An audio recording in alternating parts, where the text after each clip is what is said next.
Hello, everybody. Welcome back in to the LFC Transfer Room. Today is a Transfer Central stream. It's part of our name. We talk about transfers sometimes. So we're talking about a few transfers. We got one Liverpool potential signing on the docket, and then a bunch of other things happening across Europe. So, we're kind of reaching, the straws are being grasped firmly as we kind of are, in our wait for week 2 of the Premier League. But I'm joined today by Owen, Anthony, and Louis. So it's going to be a fun old time, kind of just having a grand old time. Owen, my friend, how are you? I'm doing well, thanks. Yeah, great to be back on, as always. And yeah, this transfers, it's kind of going to be sort of not much longer of it, really, is it? Transfer window is going to be closed soon. So yeah, let's make the most of it while we can. Yeah, Anthony, that transfer cow, we're milking it as much as we can for the next 3 weeks. We were kind of spoiled early on in the window. We had like the Darwin, the Carvalho, the Ramsey. They all hit us real quick, and then they kind of haven't done anything since. How are you feeling today? I'm doing great, mate. But like you said, there's never really much to talk about when it comes to Liverpool transfer news because they keep it all quiet. But I guess we got to milk it somehow. But yeah, I hope you're doing well as well, Jack. I'm doing great. Louis, rounding out the crew. How are you doing? Yeah, very good. Excited to next match on Monday. So just all of this is conjecture, isn't it? So I'm just looking forward to getting back into the swing of 3 games a week is what I want to see, so we can take our minds off this kind of stuff. I won't lie to you, Louis. Like this week since the last Premier League match, it's almost been a worse wait than it was all summer. Like I don't know why it's just felt like ages since we last played, and it's Monday that we play again. That's like it's damn near a week. And then it's the Monday after as well. I can't believe that. What are they doing? Friday, Saturday, Sunday, Monday? Is there a Friday game, or is they just sticking it on Monday? Probably just on Monday. I think there's very rare. There's normally not that many Friday games in the I Premier League. like Friday games personally. Like being in the States, like they're at 3 p.m. my time. Like I love those Friday kicks. Like I loved the Palace Arsenal match. Like that kicked off the Premier League season. I like that a lot. But that's it. We're not talking about transfers. Not talking about matches. We're talking about transfers. It's the fans who prefer that rather than actually watching the sport who are winning today. And Allier has a potential link up that we could be seeing at Anfield pretty soon. Matheus Nunes to Darwin Nunez. I mean, Owen, come on. Like it just makes sense that's cut and dry. The logic is as simple as their names are similar, right? Of course, because he's like a half brother to him, isn't he? Because his name's half similar. Yeah. So it means that he's got connections with the club now. It's going to happen. You heard it here first. Yeah, look, I can't see transfer happening there. Maybe in the future, although the situation with Jude Bellingham, maybe if we don't get Jude Bellingham, then Matheus Nunes could potentially come to Anfield. But look, if we get Jude Bellingham next summer, are we going to go and splash out money on Nunes as well? So maybe 2024 might be when we might see that. I can't see it happening in the reigning transfer window because literally every reliable source to the club has said Liverpool done in this transfer window, and there's nothing said to prove that otherwise. So yeah, unfortunately, I don't think we'll be seeing any midfielder, yet alone Nunes. I'll look at a Debbie Downer to kick off the stream with Owen. We're talking about like transfers, get you hyped up about some new signings, and then Owen's like, no, he poo-poos it. Anthony, let's actually look at the rumors that have come out, about an hour and a half ago. Tweet on the LFC Transfer Room page if you want to go read that on Twitter.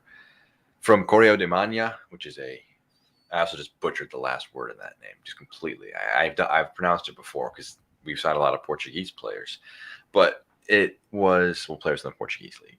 Neither of them are Portuguese. This will be our first Portuguese player from the Portuguese league. This has been a terrible read of this source. All right, so what is it? Liverpool were preparing a bid for 23-year-old midfielder Matheus Nunes from Sporting Lisbon after the injury to Thiago. He recently rejected a move to Wolves because he's looking to play in the Champions League, and Wolves clearly were interested in him because he's Portuguese, which is like the extent of their search. They just kind of look Portuguese, pulse, plays the sport, get him in. So, Anthony, I haven't watched much of Nunes, but Pep Guardiola did say after they played them in the Champions League that he's one of the best players in the world. So that's the stamp of approval you need to be behind the signing, right, Anthony? I guess so, but I think managers always have to say positive things about players. Like you're never going to hear him say, "Oh, he's one of the worst midfielders in the world." But he's not exactly passing the FBref test. I don't know if we're all sort of familiar with that, but the fact we're linked with him so heavily, and like you said, the sources come out saying we've bidded for him or looking to bid for him. It's I guess we should be a bit optimistic for a transfer. I was after the Fulham game when Thiago got injured. I was thinking maybe this is going to sort of push us to look for another player, but I don't know. It's a bit 50-50 with this club. You never know. Like tomorrow we could announce that we signed bloody Gundogan, and I don't think anyone would be shocked. Like anything can happen with Liverpool, but I think he'll be decent. But I've not watched too much of him, like you said. But it'll be nice taking the three best players from the Portuguese leagues. Obviously Diaz, Nunes, and Nunes again. But yeah, I don't know too much about him except he's young and he's a midfielder. Is my mic any better, guys? Because the audience is claiming that I was peaking. That sounds better. Yeah. Am I better now? Okay. Yeah. Thank you very much, Smitzy, for being bold enough to tell me I'm being an idiot. If I remember too loud, too quiet. Well, actually, if I'm quiet, that's a good thing. Like not hearing me is probably better than hearing me. Louis, Anthony made an interesting point there about the Thiago injury. You know, like could that push you to make a signing? It's a 6-week injury, so like. When Nunes any signings bedded in, it's about 6 weeks. Maybe it would take them to get comfortable, acclimated with the club, maybe even longer than that. And by then, fingers crossed, Thiago is back. So could that injury actually push us to sign somebody for you, Louis? Well, for a lot of people, the Thiago injury, I mean, they already wanted a midfielder, and this Thiago injury is like, oh, this is the concrete proof that we need one. I mean, I agree with that as well, I must say. But Jurgen Klopp's been, when you look back at what he said, he's actually pretty consistent. And if he is continuously consistent, he probably won't sign a midfielder. He said, at the moment, we're fine. We've got enough. So he's talking about quantity, not necessarily quality. And he said, unless there's a serious injury or someone says they want to leave, there will be nothing coming in. Obviously, once the Thiago injury happened, he said, basically, look, I know what all you guys are thinking and saying. In my mind, nothing's changed. And if it is a 6-week injury, I imagine for him that he won't class that as a serious injury. So he'll stick with what he's been saying, and he probably won't sign one. And I think almost the most alarming thing is if you are in that headspace where you think we definitely need to sign someone now, is that it's been 4 days since that game, and it is like dead out on the internet. There is nothing. Like all summer there was something linking us to somebody. Bellingham was this close. Tchouaméni was obviously this close till Real Madrid got involved. All these other midfielders, Sangar, like we were looking at bidding for Sangar at one point, but it's tumbleweeds at the moment. There's nothing going on. So if that's what you're hoping for, I would expect to be ready to be disappointed. Unless something radically changes, and I sound like Fabrizio Romano just saying sweet nothings there. I don't think anything's going to change on that one. A lot of Debbie Downers in the group today. It's quite sad to see. I can't say I disagree heavily though. You know, like I am in camp. We need a midfielder. I'm actually going to make a video kind of just breaking that down. And we have a very interesting stream tomorrow about the current midfield crop. I think, Owen, you're going to be there, correct? I will be attending that, yeah. Me and Anthony will be there defending the boy, Naby. That's going to be interesting about the current options. So it is dead. Like we had this news come about an hour ago, and I thought the world was collapsing because we had actual updated transfer news about Matheus Nunes from a decent source. I'm not saying it's going to happen from this source, but this was the source that also broke Darwin, if I'm not mistaken. So like clutching at straws. I'm going to get the temperature of the room. Owen, do we need a midfielder signing? I know you said you don't think we're going to. Do you think we need one, though? When you assess it all, you see that we've got quality all over the pitch in every position, okay? You look at our midfield, you've got decent players like Jordan Henderson, Fabinho, Thiago, even though he's injured. You've got Curtis Jones, Harvey Elliott. You can do a job. You've got quality all round, okay? You're missing a name. You're missing a name there, Owen. You're missing a name. I purposely left him out. But yeah, look, on the whole, when you take into account the quantity and the quality, we still do need a midfielder. Yeah, I do believe that. And yeah, you mentioned, or you're about to mention Navigator there. And I just don't think the club can trust him at the minute. He's injured or unavailable very often, or I know the last season kind of a bit of an anomaly, to be fair, but in the past you can't trust him. And Champions League final, you saw that, and the sources at Anfield, senior figures, you could see were very, very disappointed with how Navigator kind of came on in that game, and a move could have been on the cards over the summer. Liverpool definitely weren't opposed to moving him on, so I think that tells you everything that you need to know about Navigator and how the club just can't rely on him, and Klopp needs a player that he can trust and go to in the big moments. You're trying to bait me into getting into the debate right now, aren't you, Owen? Not going to happen. That content's being saved for a separate stream tomorrow because we have so many days to fill until the next match. It's kind of absurd, actually. But I think it's an interesting thing, and Anthony, I'll go to you with this one. The midfield issue would almost be solved, at least in my view, where our current depth is defensive mid Fabinho with James Milner as his immediate backup. Right center mid. But I have Henderson as the starting right side at 8 in this Klopp version of it. Henderson starting right side at 8, Keita as his backup. Thiago left side at 8 with Curtis Jones as his immediate backup based on just the way, if you have no overlap. If you bumped those two right-sided 8s and you put Keita as the backup for Thiago and Henderson as the backup for Fabinho and signed a right-sided 8, and then it maybe even stuck Harvey Elliott as that backup, that's all of a sudden really good depth in the midfield, at least in my view, where it's not like we need a revolutionary sign in the midfield. Even, I don't know if Matheus Nunes could come in and start. It'd be a big ask of him. But Anthony, is it beyond just one player? That's kind of where I stand. Is it beyond one player to kind of fix those things? Yeah, I think we needed to, going into the next season, I think I said it when we lost the final anyway, we needed two signings in the midfield, and a defensive midfielder would be nice because I think I do like Fabinho, but I think his performances have dropped off, especially last season. I don't think he was particularly great. And the right side of midfield is for everyone to see. Like, it's obvious we need one, but I don't think we're going to be we're going to really miss a midfielder in the next 6 weeks with Thiago gone. But I think even before Thiago was injured, it was clear we needed one just to sort of rotate and keep them fit anyway. That's how we coped last season. I know you touch on Keita being injured for the majority of the part, but last season he was fit because he was actually able to rotate with Henderson, he could rotate with Elliott. Obviously, Elliott didn't play often, but Jones, Thiago could rotate with these players, whereas that's what you need. And Man City do it so well. They're Gundogan, Bernardo Silva, Rodri, De Bruyne, they can rotate between these players, and they don't really lose much quality. And that's the only issue with our midfield. We lose so much quality from Thiago and Keita up until it'll be Milner and Henderson. And I think that's what cost us matches, and eventually it'll cost us a league title, which it has done in the past couple of seasons.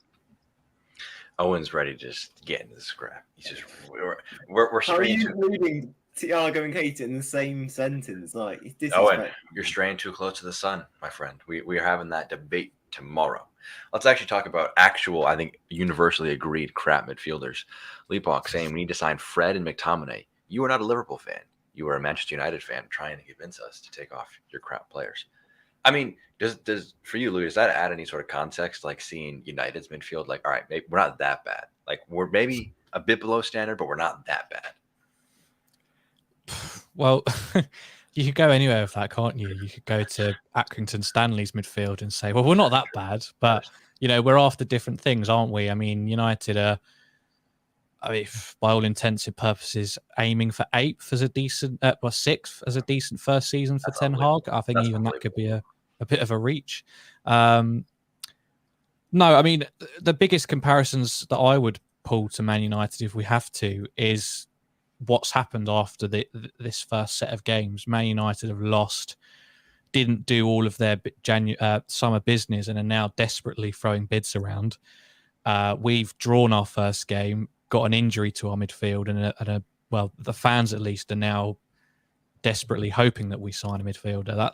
That's the closest comparison I can draw, and it does just reek of a bit of unpreparedness from us, if I'm being honest with you. I mean, at the end of the day, if we don't sign a midfielder, I won't be crying end of the world. I don't think it would be the end of the world.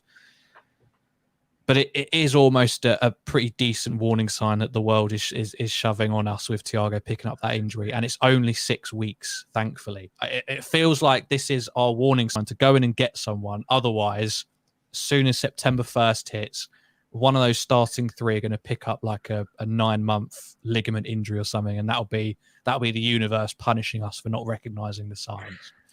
First of all, good to see as always, Ta, in the comment section. He's saying we have James Milner. Owen appreciates that comment. We can't stunt his progress by signing Nunes either. We've got to let him grow. The fact of the matter is, actually, do you think James Milner should be starting on Monday? I don't hate it, to be honest. I don't hate it. If Kate, again, this is where Owen, you and I obviously disagree. I think if Kate is fit after the illness, I'd start him over Milner, but I wouldn't hate him as an option. I think he's just so sturdy that he wouldn't do anything bad. Does that make sense? But I totally forgot where I was initially going to go with that. That's all right. No, you're totally fine. I don't know. The midfield situation, it's a weird one. Just because I'm interested, we can segue into a Manchester United discussion a little bit because this is Transfer Central. We're talking about a lot of transfers all across the Premier League. So they have had the signings of Christian Eriksen, Lisandro Martinez. Is that it? Wait, no. They've signed someone else, haven't they? Malacia as well. Tyrell Malacia. That's a good one. Not nearly enough for them, obviously. And then Frenkie de Jong, who was supposed to be, the marquee, the fulcrum of Eric Ten Hag's Manchester United side, sitting at that lone DM, maybe in a pivot, but whatever it is, the side rotates and revolves around him. They had the deal agreed 6 weeks ago, like early July. They had the deal with Barcelona agreed, but they couldn't get Frenkie de Jong over the line for whatever reason. Now reports are suggesting from Gerard Romero that it's close for Chelsea. So I guess Owen, Frenkie de Jong, how big on both sides of the coin? How big of a miss is that for United? How big of a get is that for Chelsea? It's like, it reminds me totally of the Nabil Fekir situation in a way for United fans. And I think they'll look back at it in years' time and kind of think, oh, if only that happened. Imagine if that happened. But the fact he's going to Chelsea, not only just kind of his massive blow to United for losing and getting him away from losing De Jong and keeping him at Barcelona, the fact he's going to a Premier League rival or a team who you'd expect to be in and around them. So it's absolutely terrible for Manchester United. Another blow. Things around that club aren't very positive at the minute. Like, the fans aren't connected. Obviously, there's a whole problem, the ownership and the Glazers, and everyone knows about what's going on there. So I think, they need to get like sort of fans, the ownership, the manager, all on side, all kind of in agreement. But with the owners they got at the minute, they're not going to get anywhere. That's simple as that, really. It really is a case of ownership. Like, you have the Glazers who are not only, watching the purse strings, they're also just kind of inept. Like, they just don't do things very well. Like every aspect of United isn't very well done. Versus, as Don Van Dijk mentions, Chelsea is going to be spending close to £300 million, and none of it will go for a center forward when that's what they need, at least most in my eyes. Anthony, for you on the Frenkie de Jong transfer and kind of how he swung from one side of the country to the other, how big a swing is that for either side that are on that deal? It's massive for Man United. I sometimes think, I'm not sure if De Jong's maybe got that quality to sort of. I think he's been thrown world-class shouts like a few years ago, especially when he's at Ajax. But he's just an upgrade on everything Man United have got, isn't he? But Fred and McTominay they have to deal with, so I'm sure it'll be an upgrade for them. But for Chelsea, I wonder where he's going to play, because I feel like Tuchel's not really got like one clear plan. I feel like in this window, maybe he has obviously for himself, but like you said, they've not signed a striker, and that's their biggest issue. And although that comment that they've spent 300 million, but they need to be fair, they've lost half the defence. Who else has left them? Lukaku. So they needed Sterling, Koulibaly, and obviously De Jong's definitely going to help out with them. But it'll be interesting. I don't think Chelsea. It's a tough one, I feel like this is the first season in a while where we can't really predict the top four, but I'm still a bit uncertain on Chelsea if they'll make it in there. I still think it'll be Arsenal and Spurs. Spurs did some decent business in the transfer window, and Arsenal did as well. But with Chelsea, I think when you sign that many players at once and try and expect them all to just perform straight away, it's going to be difficult. But De Jong will be a great signing for Chelsea, I reckon. But it'll be interesting to see how he does in the Prem. It would be interesting. In our predictions, we had Liverpool first, City second, Spurs, Chelsea. One of Spurs or Chelsea. I forget the order they had, but they were 3 and 4. Arsenal 5th, United in 6th, which one match in already looks like that was a bit. Maybe if you double that number to 12, maybe you're getting closer where they're actually going to be. But Louis, just more generally on Frenkie de Jong, how much do you rate him? Like how big of a push would he make for United versus for Chelsea? 'Cause at least in my opinion, for Chelsea, it's like a gargantuan lake, and you're tossing a pretty big stone into it. But you toss that same stone into the United pond, and it's like causing a typhoon or whatever. Like, where do you stand on de Jong's quality and what he could have done for these sides? Yeah, I mean, you've summed that up pretty well. I mean, as amazing as it would be for us to be in for him, and obviously the fee we could definitely afford, the wages are just astronomical though. And even though it's not my money, I would still disagree to making de Jong our highest paid player, or very close to it, because I'm sure he's on like over 300 already. He's making what Salah's making. Yeah, at Liverpool now. He's making that at Barcelona, and I would to leave. And how young? How old is he? He's like 25. He's like mid-20s. I'll check. Yeah. So I mean, if we wanted to keep him in his absolute prime, like his next contract would be breaching $500,000 easily. So it's just not a viable option for us. But yeah, you summed it up pretty well. Like for Man United, that would change the course of their season pretty dramatically. I mean, maybe top 4 would still be a bit of a struggle. Well, a massive struggle with Frenkie de Jong, but I think they comfortably get into Europe with him. There's just a lot of dead wood that they still need to get out of that club. One of them being one of their starting centre backs last week as well. I'm amazed that he was starting. But as you said, for Chelsea, don't get me wrong, world-class player. He's a brilliant addition to any Premier League team. I don't see him having anywhere near as big of an impact if he joins that Chelsea team. I think he comes in, does a fantastic job, but I don't see him radically altering anyone's predictions for their season. I don't believe. And I think it's because their midfielders, one of their best spots in the squad. Like, if you say name 3 midfielders from Premier League clubs, who has the best? I would say probably City with Rodri, De Bruyne, Bernardo. Well, I think Chelsea fans tend to disagree. I think Chelsea fans have got quite a harsh outlook on their midfield. A lot of them hate Kovacic or really don't like him. I think he's phenomenal. But everyone outside of Chelsea thinks Kovacic is brilliant. I think Kante hasn't been the player that he once was for a little while, and Jorginho, apart from his penalties, can be a little bit hit and miss, I feel like. But yeah, it is very weird. I think Jorginho would thrive under a different manager. I think Jorginho would do really well under Ten Hag. For me personally, I think that would be very interesting if United turned to him by not getting de Jong. Chelsea would really win that exchange, at least in my opinion, because I think Jorginho has 1, maybe 2 years left on his contract. But yeah, like Jorginho, Kante, Kovacic is your best 3 midfielders is a pretty strong, and that's not even including Mason Mount if you toss him into that discussion, Conor Gallagher. Like, they've got a wealth of central midfield options. And now they're adding de Jong into that, so they're just going to have a really strong unit there. And Owen and Anthony, I'll get your thoughts on it. Does de Jong change your predictions for Chelsea this season? Is he good enough to do that? You look at the way they play. They're playing a 3-4-3. So you got the wing backs, then kind of sort of level, if you like, with the 2 midfield players. You got Kovacic and Jorginho. That tends to be the sort of 2. So Jorginho, will he stay in the team? I don't think he will. I think De Jong will come in for him. And then you kind of look at it. What does he offer you in that team? I think he offers you a much better passing range. I think he's a lot more kind of box to box as well.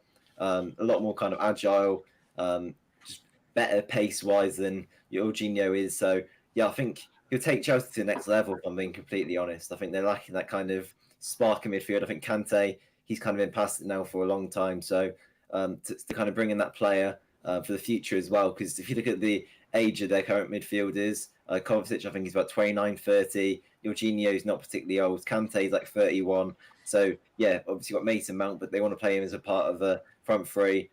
So yeah, it makes total sense going forwards. And Anthony, what I'll pose to you is, like the very obvious answer, I say, should we sign him? But then you look at Barcelona's wage bill. He's their highest paid player at 560,000 euros a week. So, what does that come out to in pounds? It's 470,000 pounds a week. So he's making over 100,000 more a week than Salah is. That's pretty much a non-starter. So as much as you can just exclude the wage side of it, would he fit Liverpool as almost that right-sided 8 option? I guess, but I think Kate is better than him. Oh, I think he's good, but just I don't know. There's just something about him. I just don't think he sort of improves that much. Whereas with Bellingham, he's still very young and he's got like so much time to improve us, and sort of fits us perfectly. Whereas with De Jong, I think just send him to Man United. What's it going to cost? 70 million, and like you said, the wages it's something you just can't ignore, man. 500k, 500k a week is ridiculous, man. Especially for someone of that quality, and yeah, just on your point as well. I can't believe Chelsea fans don't rate Kovacic. By the way, he's so good. Like I'd take him at Liverpool. He's perfect, but maybe because he didn't score enough goals or whatever. But the fact they rate like Jorginho got Player of the Year, didn't he? And second in Ballon d'Or or something. It's ridiculous how they don't rate Kovacic as high as him. But yeah, that's enough about my rant. I mean, Chelsea once again are just screwing their development. Like they've got all these young talents, but if they get De Jong, that's Conor Gallagher's Football Limited. yeah. That's Billy Gilmore going out on another loan. Like they just don't learn their lesson, do they? Like half of this team was a rebuild 2 years ago with Frank Lampard. They've still got like most of those players are from that time. It hasn't worked, so now they're going on another like spending spree. I just don't get it. Like they've got new ownership, but it's the exact same process over and over again. And it worked for the first few years. Sack a manager, get the bounce, give him 200 million, win a league title like every other season. But it's being exposed, and it's just not working anymore. So they can't keep on doing this. Yeah, no, I don't. Yeah, I want to get your guys' thoughts on the Barcelona situation in general. So there was the news that came out today, and I love this. It's actually one of the things I check up on the most is the fact that like they haven't registered any of their signings. It's not atypical. They've done that before. 24 hours before their first La Liga match, they've registered a lot of their new signings. So it's not like they've never done it this close to their first match before. But they play on Saturday. They have not registered any of their 4 new signings. 4, is it? Yes. No, that's 5 because that would include it's Koundé, Lewandowski, Rafinha, Christensen, Kessie, as well as maybe they registered one of those guys because I think the number I saw was 6. And they also had Sergio Roberto and Ousmane Dembele, whose contracts expired, and then they re-signed them, but they didn't register them because they expired. They were a free agent for a period, and then they re-signed them. So they're not registered. Like they can't technically play right now. It could change, but they need some wage cuts elsewhere. But there's this massive pressure on players like Martin Braithwaite and Frenkie de Jong, Gerard Piqué, to lower their wages. In the case of Braithwaite, they wanted to leave the club entirely. They said, we'll cut ties free. You can go sign a new contract. He supposedly has an offer for 3 times the wages in Saudi Arabia. But the fan pressure on the players is nothing like I've ever seen before, Owen. Like, it's just unbelievable. So I guess from your perspective, the role the fans can play in terms of pressuring players and offering that push, is that a good thing? Do you wish Liverpool fans could sometimes be as ruthless as that? Or do you look at that with a bit more of a pessimism? No, I don't think it's a good thing at all. I think Jurgen Klopp would absolutely despise it. There's no doubt about that. And all the sort of memorable Liverpool managers of the past, it's all been about spirit and kind of teamwork, togetherness. That's kind of what a football club is. And any successful football club is built off those foundations and those morals, really. So like Barcelona, they might have some of the best players in Europe right now, but they're not together. You see, the fans are just totally disconnected, and they're very spoiled, to be fair. It's like Real Madrid to an extent. They're one of the best teams of all time. If you look at kind of the squads that they've had in the past, it's like they will go down in history, and well, they have gone down in history. And it's like the way they're playing it right now, it's like unheard of. The things they're trying to do with De Jong, trying to get him to sign take legal action against him, It's just outrageous. It's like there's nothing they can even do about it because it's never been done before. So there's no rules or regulations about it. It's like, how do you handle it for La Liga and Spanish football? But I don't think Barcelona will ever kind of liquidate or go bankrupt. And if they do go bankrupt, then I think the Spanish government is going to have to step in because the amount of revenue that Barcelona bring in it's unbelievable. So they can't afford it simply for their city. Yeah. No, I think Barcelona, and credit to them, they're leveraging the fact that they're too big to fail. Like, there's no chance Spain, La Liga, UEFA, FIFA is allowing Barcelona. When you think of football, and one of the first things that comes to your mind probably is your own club, the team you support. But Barcelona is one of the first things you think about. They are so ingrained with history. They're not, like, they're almost too big to fail. Like, so, Anthony, you were shaking your head when I was kind of posing the question on the fan relationship, kind of how that's being played out. I guess kind of your vantage point on things. Mate, you know when fans turn on players, it's like so weird.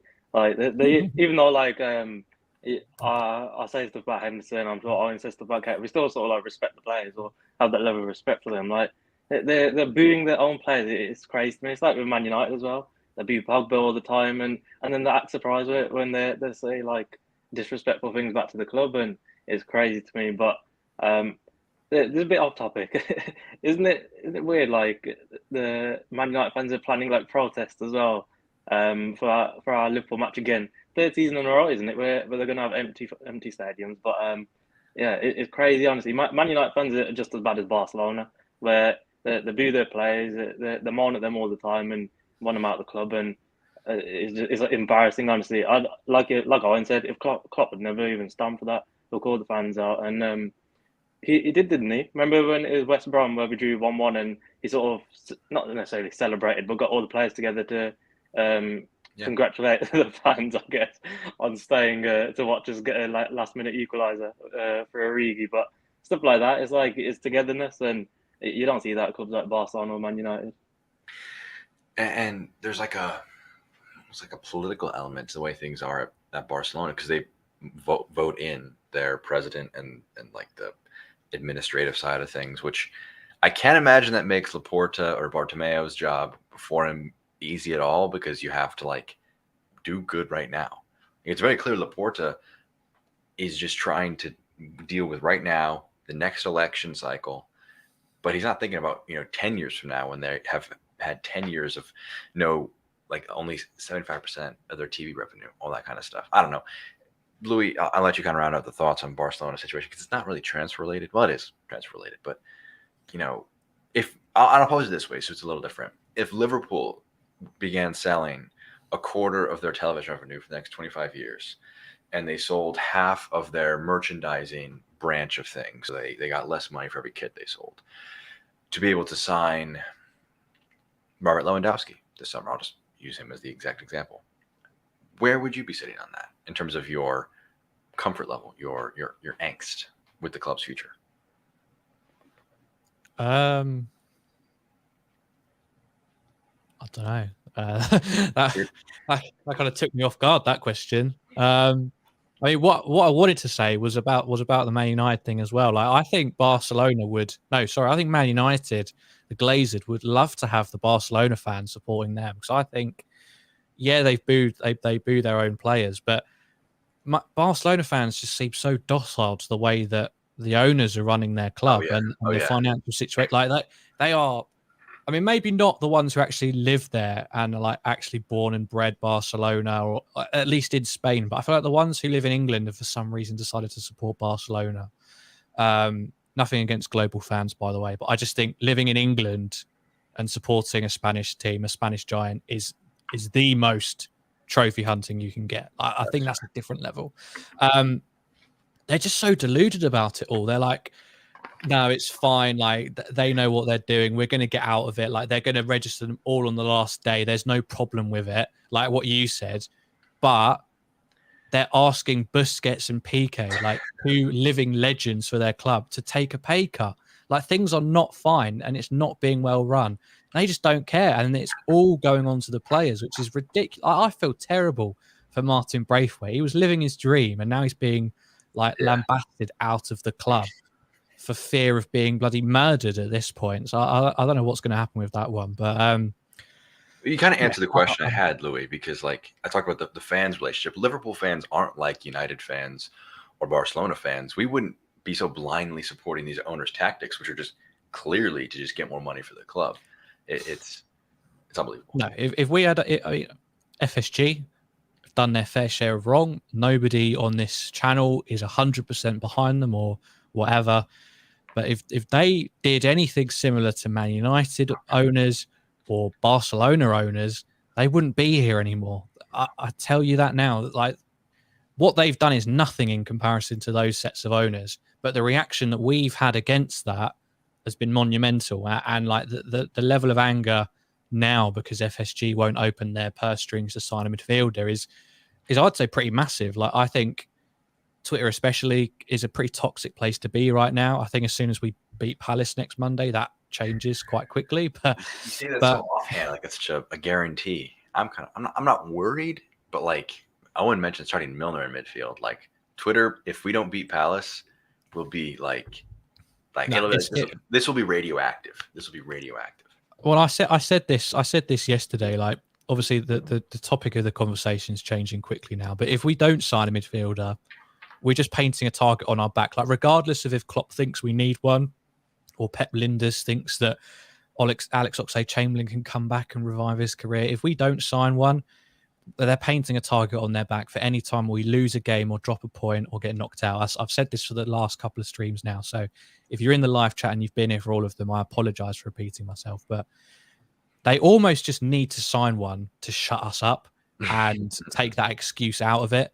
Because if we lose and it's purely Alisson dropping a clanger or Van Dijk having a terrible game for once in his life or Salah misses 5 sitters, none of that will matter. It'll be because we didn't sign a midfielder in people's eyes. Yeah. I just feel like we need to take that out of the equation. If that was the reason we ended up doing it, I'm not complaining. No, absolutely not. It's no way to run a business, which Liverpool is, but I think it's worth taking into account for public relations' sake. Yeah, no, I think Matheus Nunes would be a good signing. I agree. We want Nunes. We got one Nunes. We want Nunes. Nunes and Oxlade-Chamberlain to Alexander-Arnold, all in the same passage of play. That would be a lot. Not easy for the commentators. Like, you'd have to, that'd be a commentator's nightmare because you have to say Matheus Nunes and Darwin Nunes every time you're talking about both players. So you like double the amount of words you're saying in the broadcast, basically. Let's actually relate it back to Barcelona with another transfer discussion. So there was the news that came out from ESPN where it was that their signings aren't registered and their free agent signings they made, Andreas Christensen and Frank Kessie, may no longer be registered if they can't, or they may leave as free agents, I should say, if they don't get registered for Saturday's match, which a guy that Frank Kessie we were linked to, Owen. I mean, I'll give you his wage, kind of for reference. He's making £218,000 a week at Barcelona.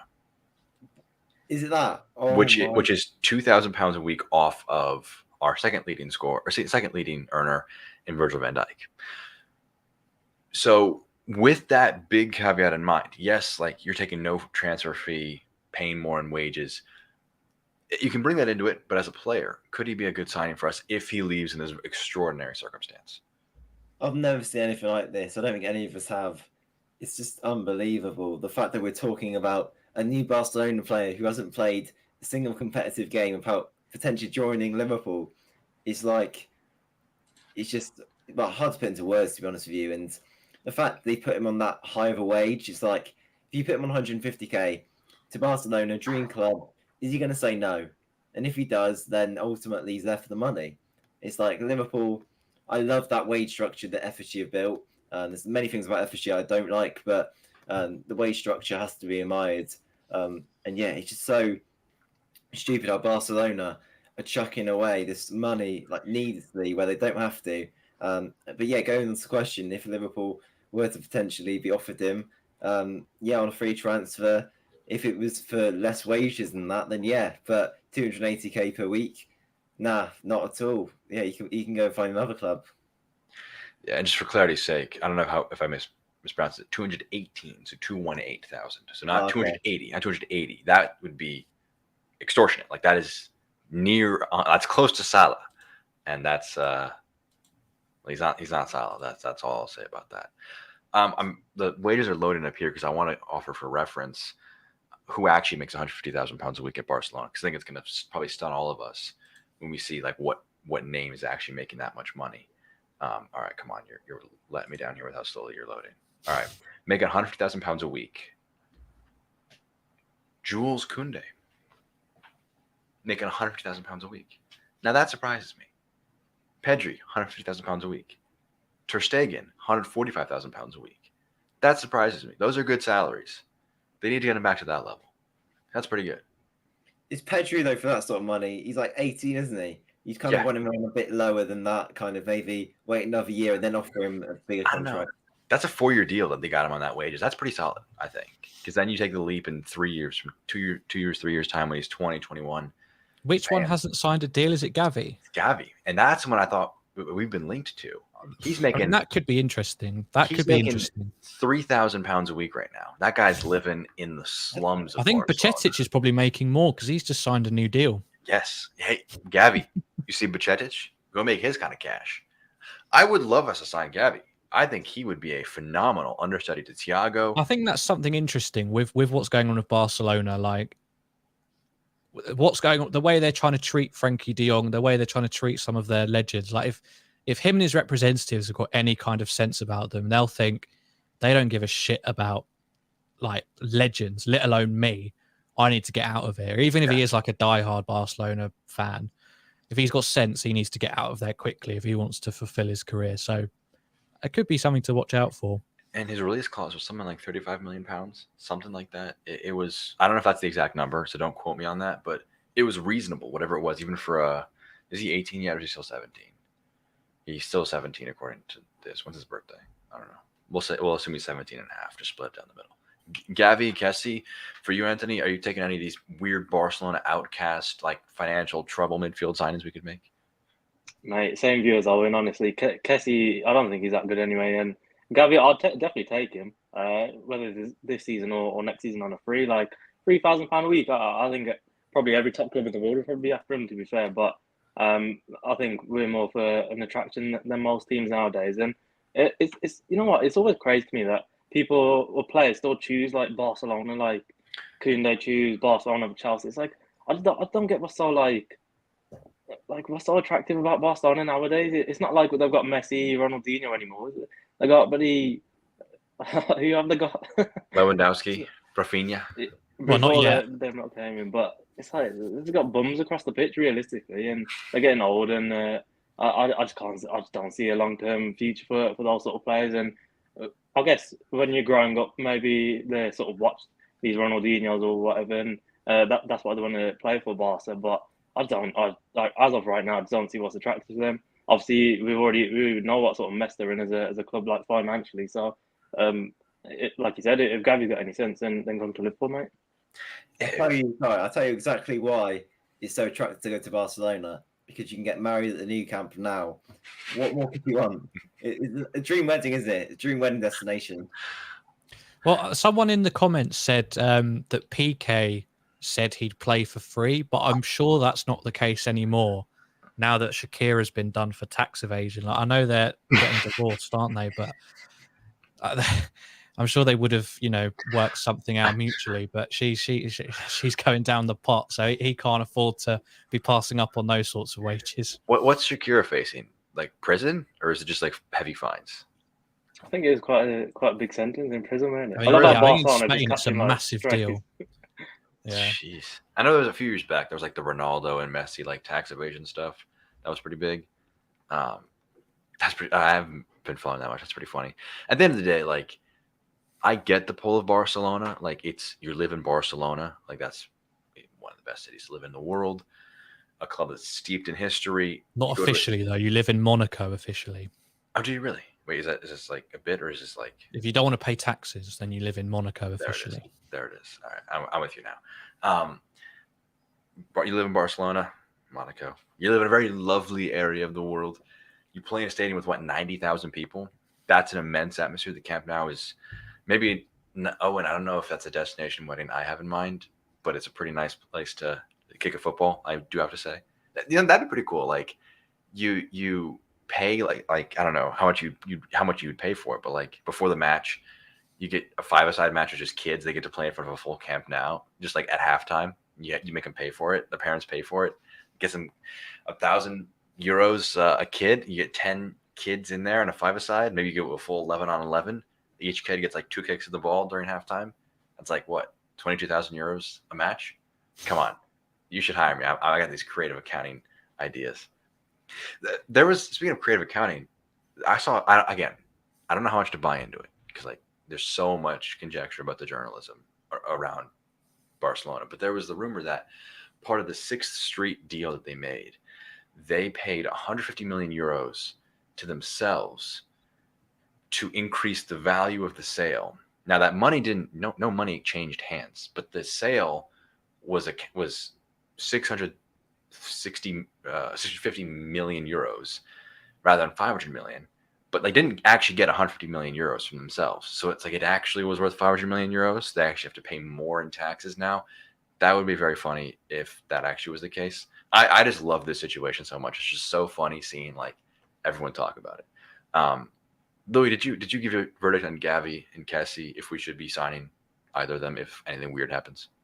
I mean, yeah, Gavi, 100%. If something develops on that, but there's nothing at this point. But yeah, I mean, maybe beggars can't be choosers this late in the window. If Kessie doesn't join and is there, I mean, that's an ideal scenario for Jurgen Klopp. He gets us off his back and he picks up a free midfielder as well. Yeah, if he's getting paid equal to Virgil van Dijk, if he takes the same wage over, that'd be interesting. I wouldn't do that personally. Okay, yeah, if that's the case, then it'll never happen. But yeah, I just think that'd be a non-starter because he'd be like, "Hey, I'm making £218,000 a week right now. Can I get that at Liverpool too?" We'd just be like, "No, like half that, buddy." Like, and then be like, "All right, that was quick negotiations. It's not gonna happen." From one team that's incredibly mismanaged to another, Everton have made the loan signing of Connor Cody. Owen, I mean, any good? Is he keeping them from getting relegated? Oh, it's a fantastic signing, in my opinion. Everything Everton needs, even though he's a boyhood Liverpool fan and played for Liverpool, to a professional standard as well. I think he's made a professional appearance for Liverpool. So, yeah, he's a bit of a traitor move there. But at the same time, Everton, they need that sort of experience at the back. You've seen Ben Godfrey and Yerry Mina now have picked up those long-term injuries. So, yeah, to have Connor Cody in, a man now who's been around the Premier League for 4 years now. So it's absolutely fantastic for Everton to be able to bring him in. Frank Lampard wants to play the three at the back. Connor Cody is the master of that, no doubt about it. So, yeah, to be able to do that for him, play in the middle of the back three, I am kind of a bit worried and a bit annoyed, really, that Everton have made this signing because without it, I think they probably would be definitely down there challenging for relegation. But with it, I think I maybe could bring that to about 15th, maybe, if they're lucky. Really? Just Connor Cody brings him up that high from relegation to 15th? Yeah, definitely, because he's just someone who, it's not a pretty transfer, to say the least, but yeah, I think he just adds something that they don't have. He's a warrior, he'll put his body on the line, and that's what Connor Cody can give you. Some of the players at Everton look kind of not really bothered, or at least last season didn't look like they really wanted to be there. So as long as they don't have like the Rafa curse as they had before, then I think they'll be good for sure. Anthony, for you, is Cody pushing the needle as much as it is for Owen? No, I think it's a decent signing. Obviously, Godfrey got injured and he's out for a while, and so they had to replace him. But I think, to be fair, it's bad for Wolves because I don't think, unless Bruno or Lage look to play forward at the back, they've not really got many options in that centre back area. But for Everton, I think it's more of an offensive point of view. They're lacking like that goal scorer that they just sold Richarlison for. What was it, 60 million? Yeah. Not worth that, but. He obviously came up with some important goals towards the back end of last season, and Calvert-Lewin's out for a bit as well, and he's not exactly in great goal scoring form either. So I think they're going to struggle, and I do think they'll get relegated. But like Owen, it's probably a bit bit more doubtful that they'll get relegated, but I'm sure we'll all love to see it come the end of the season. We had them getting relegated in our predictions. Louis, they also made the signing of Amadou Onana, a young guy from Lille, 20 years old. I can't sit here and slander them for it because I don't know anything about the dude. Maybe he keeps that value and he's a decent option. Any thoughts on the Cody, on the Onana deals for Everton? I don't think Connor Cody. All he does for me is give them that depth because of those injuries. That's all he does for me. He doesn't radically improve them.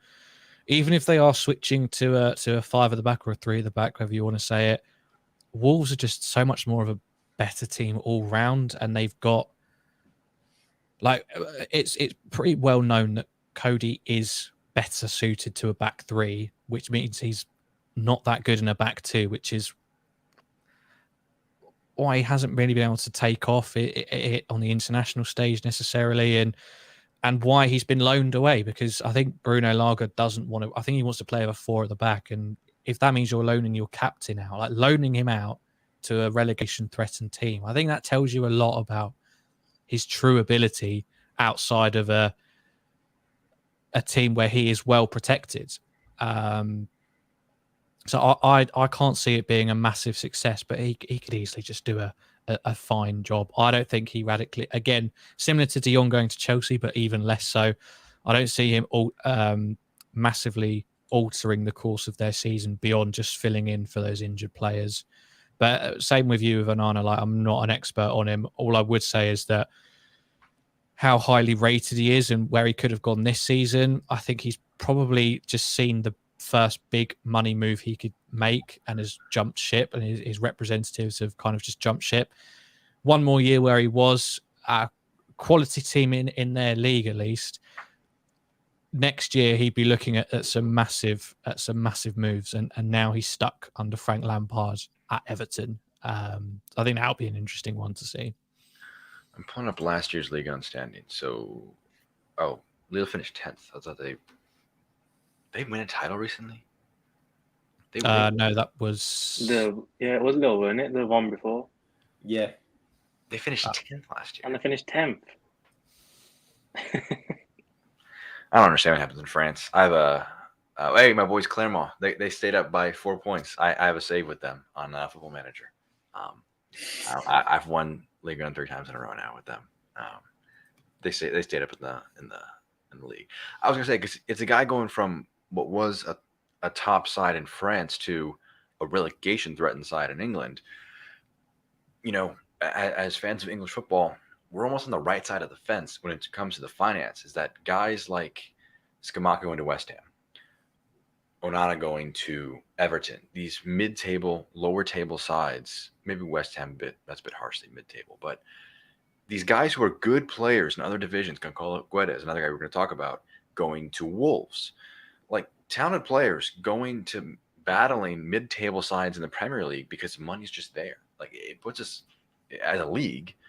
It's unbelievable how far ahead they are in terms of that. Yeah, I don't know. I don't think Cody moves them that much. You know, I don't think that they stay up even with him. I think they're just bad. I don't know. I think Frank Lampard gets sacked. If he gets sacked, maybe they stay up. Yeah, I would say there are chances of staying up and getting like a relegation specialist. Who's the go-to relegation specialist right now, like in the market? Sam Allardyce. He's still around. Sean Dyche. He's not a specialist, but bring him in. Is Dyche not got a job right now? I don't remember hearing anything about it. Company is Burnley's new coach. Yeah. Dyche doesn't have a gig. That's pretty surprising. Company wants Van den Berg as well, doesn't he? He must see something in it. Yeah, send him over there. Go have him working at Burnley under one of the better center backs of the last generation, like Steve Bruce. I don't know. They're just like, they've tried like the managers that could build them, you know, and they're kind of trying that again with Lampard. They're just, how have they gotten there? But he's got no history of building. Like, I don't get it. He took Derby from 3rd to 4th. and he took Chelsea from 4th to 4th, then spent 200 million and did worse. It's just such a reactionary, like, oh, let's just get someone in who sounds big. Like, Everton are just a mess. They're a mess. Yeah, no, I was the the 3rd to 4th. I chuckled at that. Like, it's not like they a notable difference. It's just like, yeah, they were just a tiny bit worse than marginally. Let's round it back out. You know, we kind of like, we started off with Liverpool, well-run club. We ran the bases. We went to Barcelona, financial mismanagement. Went to United, just pure idiots. Everton, who are probably gonna get themselves relegated pretty soon.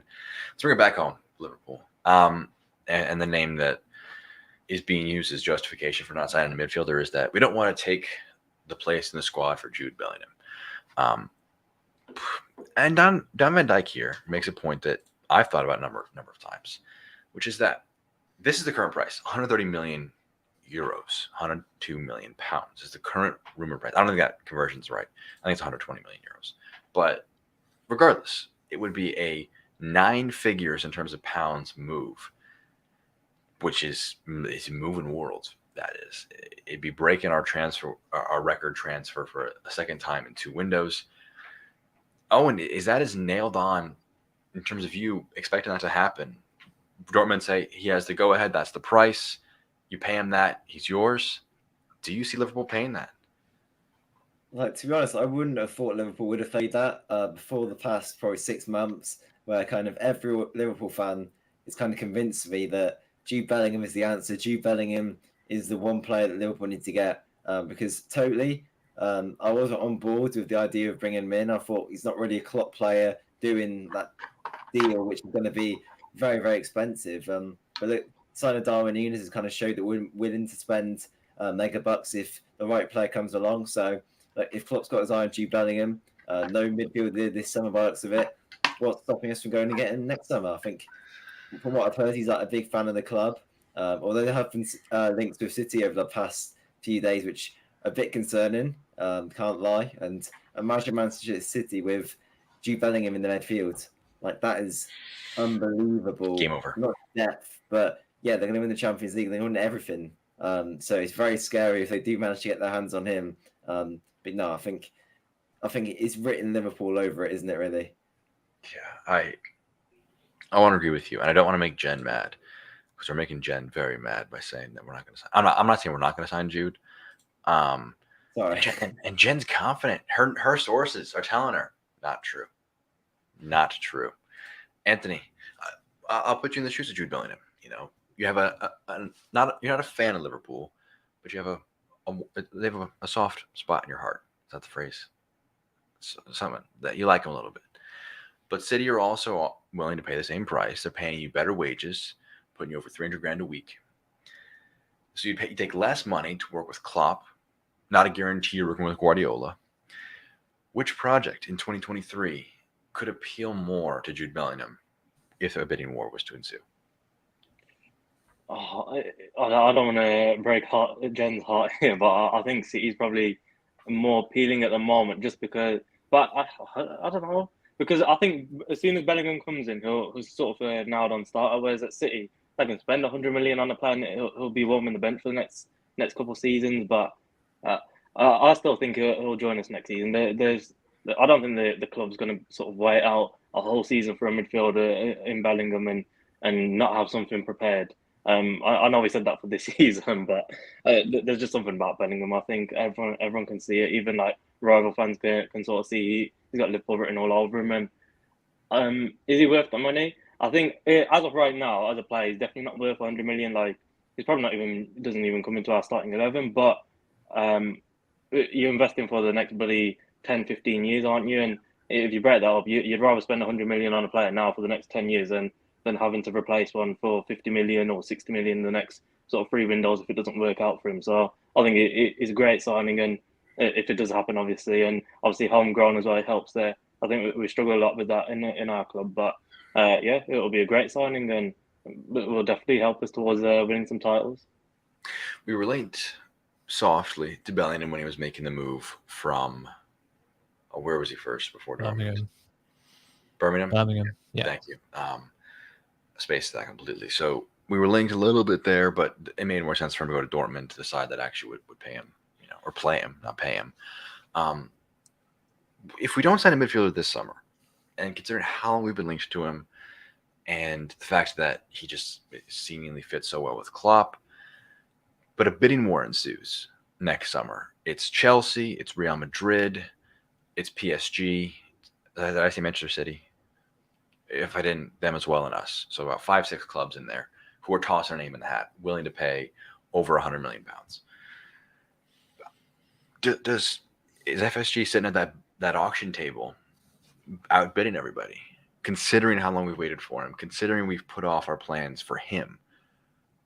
How much does your confidence level change if we don't sign a midfielder this summer because all of our eggs are in the Jude Bellingham basket? Is that for me? Yes. Sorry. It is weird, isn't it? Like, I think we all want to believe that we've got this more or less sorted, or there's been back alley conversations and a verbal agreement or something. But why is there a need for secrecy? Like, we announced, we announced Keita and then loaned him back. We've announced players in the past, like before the transfer windows opened and stuff like that. I don't get why we would have to keep it a secret. I think it's because it Dortmund were really that fussy. For me, Louis, I think it's because nothing's actually happened. Dortmund. Well, that's what I mean. So then, if that's the case, then I don't think we can be that confident of outbidding anybody. The main driving force would have to be Jude Bellingham. Like, Jude Bellingham would have to have his absolute heart set on Liverpool, so that when Barcelona, when Madrid, when Man City, and even Chelsea, although I don't think they'd really be in the running. Yeah, signing De Jong would kind of. But if those clubs come and massively outbid us, like, Bellingham's got a stick. If he is as pro Liverpool as some of us want to believe, like, I know Matty believes he's got Steven Gerrard posters on his wall in Dortmund, but he has got to stick to his guns if he really wants that move, because we will get outbidded. There's no way we will be the team at the top of that bidding list, and Dortmund will want to get as much money as possible.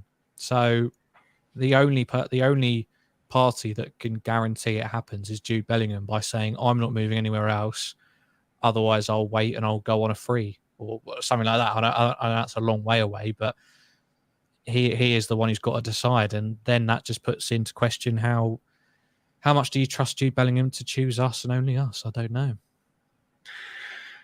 It would be, then it's no longer in our hands. You're hoping on our project to look good in a year's time, and who knows, a bad season, a falling out of some sorts, and maybe the great atmosphere on the club doesn't exist as well. I'm confident in Klopp that he can keep that around. But who knows a year from now? Van Dijk makes an interesting point here, and Jen will break your heart. Barella and Nunes would come out to similar, maybe a bit more in the transfer fee. In the wages, I think it'd be a bit more. But you're getting two players who can fill that squad. Neither of them are Bellingham, but they're different. Owen, it's not as simple as two players are better than one player. When you're looking at, like, maybe Barella is a bit more expensive, and that math doesn't add up as well, like two £50 million players versus the £100 million of Jude Bellingham. Where does that kind of balance fall for you?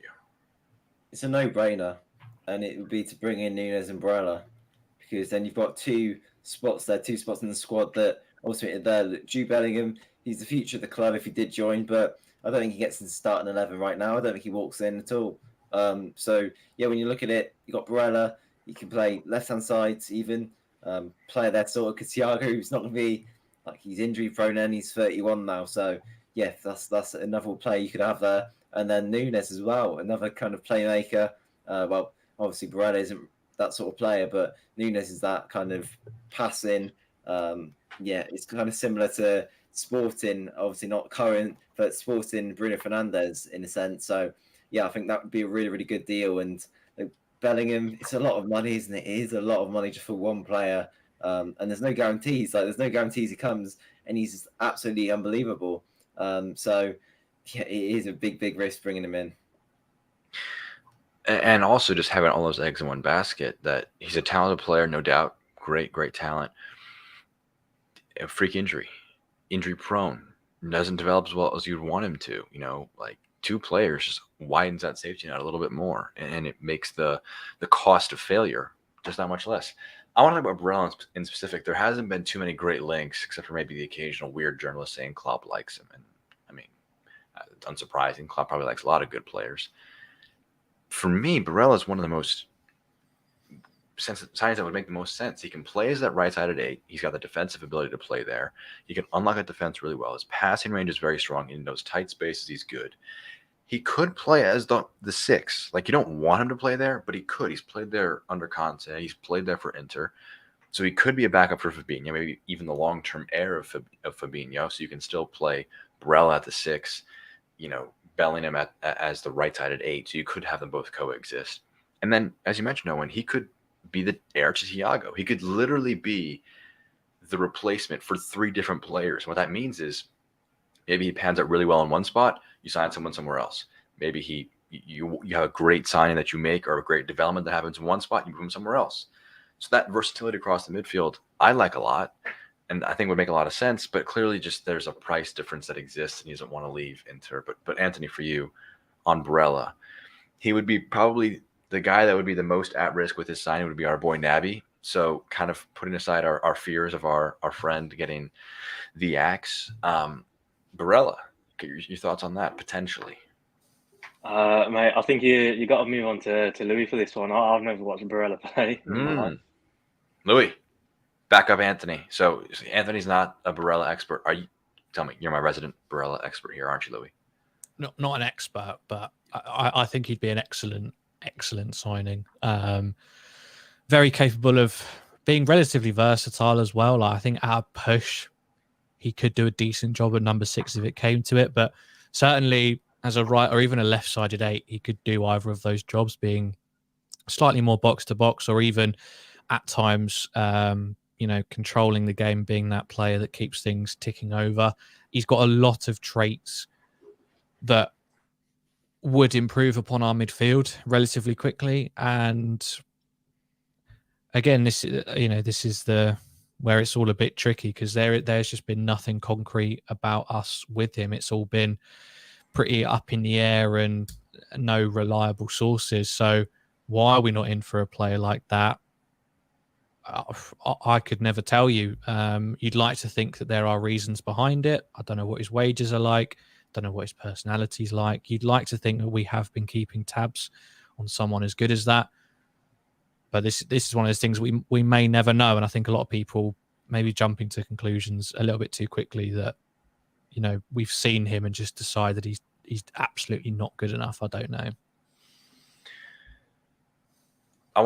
We're going past an hour, nearly hour 10 here. I'm going to wrap it up with general thoughts on the window. Will we sign anybody? I'm sure we'll have that exact same question for the next 3 weeks. So it's not like this needs to be your final answer. But Owen, today, 8:42 p.m. United K time, whatever that is. Is that British summer time? Is that what it's called? BST, yeah. BST. Oh, look at that. Look at the brain. This is the American education system in its fullest. You got 8:42 on 8/10/2022. That's how we do our dates here in the United States. It goes month, date, year, because that makes sense. Owen, thoughts on the window? And will something happen rather than just kind of like thoughts on what's already happened? What will happen in the next 3 weeks? Oh, that makes it a lot easier than nothing. No, absolutely nothing. Yeah. Well, I think maybe a few outgoings, a few departures. Maybe Vandenberg might go on loan. See, Tyler Morton's already gone. Maybe Nat Phillips as well, another player who could possibly get a permanent move even. 10 mil coming in. I can't see Liverpool rejecting that right now, but yeah, on the arrivals, it's not looking too good at the minute, unfortunately. We'll have our Navigator debate tomorrow. So this is kind of almost a preface for that. I give you the choice. We sign Adrian Rabiot, who's linked to go to Manchester United, or we get rid of Naby Keita. Not both. It's a choice. I'd probably go with Sal Nabi. You just get rid of Naby. All right. That's a nice preface for tomorrow's stream, which will be myself and Anthony against Owen and Jay. Is it? I think it's gonna be Jay. I mean, I think you set the bar for yourself pretty low there, Jack, comparing him to Rabiot. I don't think that helps your case. And you've got Ollie, a day. You've got 24 hours I got to 24 work hours on it. to improve it. Yeah. And Ollie, just to follow up, I'm not saying we will send Naby. This is just a hypothetical because we have two very different sides of the Naby case debate set to come. Anthony, I may have hurt our boys' chances of winning the debate tomorrow a little bit with that. But your thoughts on the remainder of the window, and I guess a build up for tomorrow's stream. Mate, we've got FBRF on our side with Navigator. Trust me, he's backing him all the way. But I think for the past 3 sort of transfer windows, we've gone in with we're just falling short of sort of one player. A couple of seasons ago, when obviously we had that centre back crisis, we didn't replace Lovren. It was a solid window, you know. We signed Thiago, Jota. I think there was one more signing, I can't remember. Oh, Simicas. But we didn't sign a centre back replacement, and we suffered from it. Season after, obviously, we were in contention for a quadruple, to be fair, but I think we were very lucky with injuries in the midfield department, albeit Elliott was out for nearly the whole season. But we let go of Wijnaldum, who was our most sort of reliable midfielder in terms of appearances, and we didn't replace him. And we're going into this season with the same issue, really. Obviously, we replaced Mane with Diaz and Nunes, which is good, but just the midfield. Are we going to sign one? I can't see it, but if we do, then it's a perfect window. I don't think we can have any complaints, to be honest. So close to perfection, Louis, with maybe just even one more signing. Will we get there? Will we get to perfection? Well, my definition of perfection.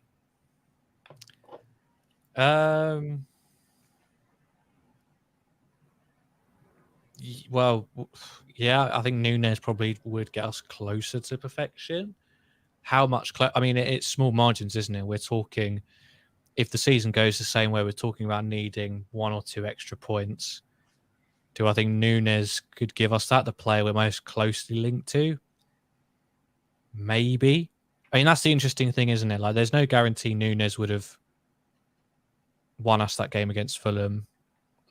You know, that's a pretty stupid thing to say, really. But there's no guarantee that a signing will take you further necessarily, unless it is like that next level world-class player. I don't think we're going to sign anybody. I don't think we're going to sign anyone. I'd be really surprised. The only person it would be Nunes at this point. And I'm just about okay with it. I think we still manage, and I think we still have a decent season, but I know that's maybe being a bit too letting FSG off the hook a little bit, maybe. I don't think we're gonna have a season where the walls are caving in, but I am in like the sky is falling if we don't sign a midfielder. Like, I would love for us to sign a midfielder, because I think it would make everybody's job a bit easier, and that would raise my optimism for this season. But, you know, there's still 3 weeks. Maybe we sign 4 new players. Maybe we sell half the team. Maybe, I don't know, maybe we change managers. So much can still happen. That won't happen. That definitely will not happen. But so much can still happen, so make sure you subscribe to the channel. We will give you all the new news. Nunes. Ooh, maybe that we get a little bit of that in the future. That would be beautiful. Well, that remains to be seen. Make sure you subscribe to the channel. Notifications on. You can follow us on all the social media platforms, even TikTok. We have a TikTok account where we post lovely videos from the YouTube channel. We may even get into video compilation territory. So, you know, like if we want to have maybe Kate has a big match against Palace, I may get back into Adobe Premiere Pro and grind out a nice little, I don't know, what soundtrack are we doing, Anthony? What song are we doing in the background for Keita's great performance video compilation? How do we pick this out?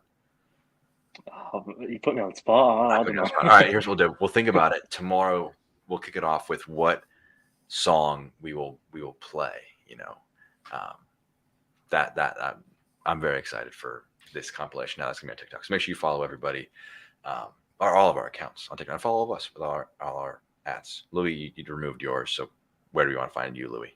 nowhere. I am nowhere to be found anywhere.